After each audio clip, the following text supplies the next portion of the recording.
देखिए, English literature में जिस तरह से होता है प्रोज, उसी तरह से होती है पोएट्री, और पोएट्री में होता है आइएम्बिक हेक्सामीटर।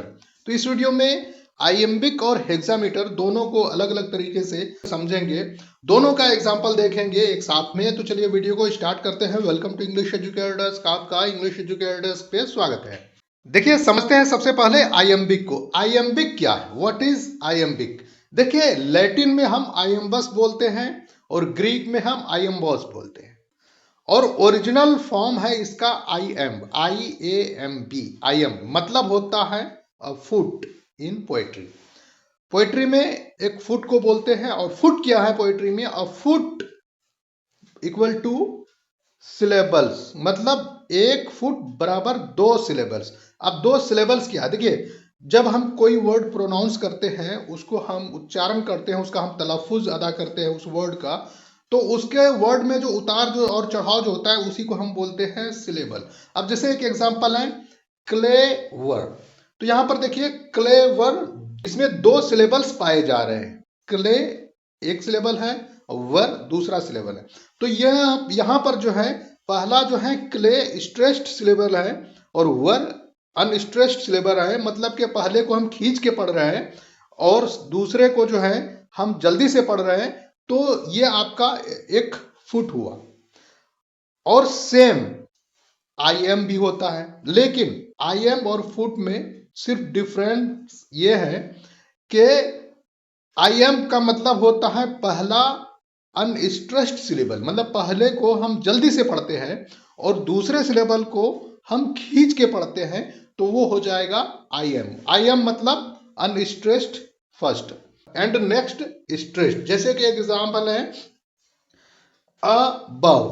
तो यहां पर देखिए बहुत जल्दी पढ़े, और बव अबव मतलब ऊपर। इसी तरह से दूसरा है इन लव। तो इन जल्दी से पढ़ा हमने, और लव को थोड़ा खींच के पढ़ा। तो यही है आपका अनस्ट्रेस्ड एंड स्ट्रेस्ड सिलेबल, मतलब आई एम।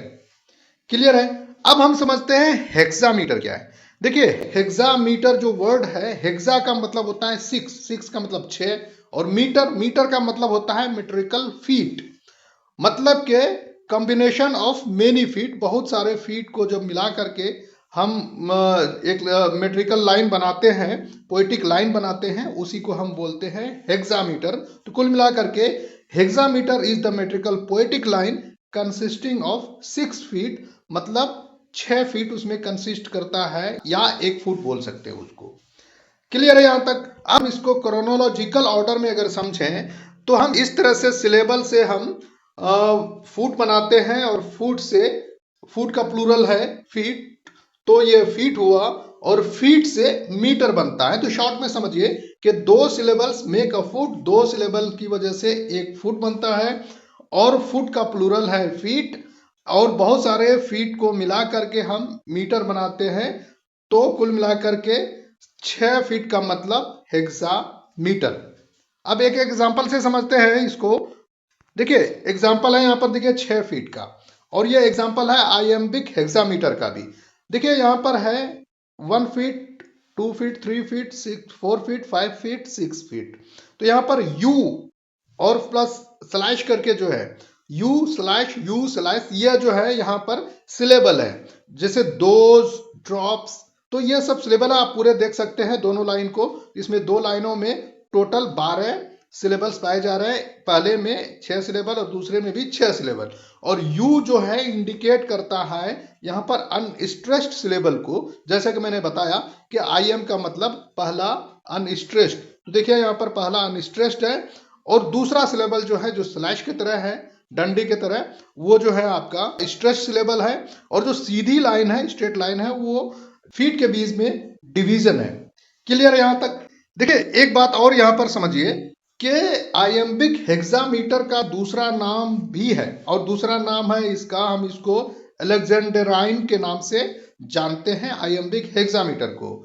और अलेक्जेंड्राइन जो है फ्रेंच फॉर्म है, फ्रेंच पोएटिक फॉर्म है, और यह एक मेट्रिकल लाइन होता है। आमतौर से जो है 12 सिलेबल्स पाए जाते हैं, जैसा कि मैंने आपको हेक्सामीटर में बताया कि 12 सिलेबल्स पाए जा रहे हैं, दो 6 6 मिला करके।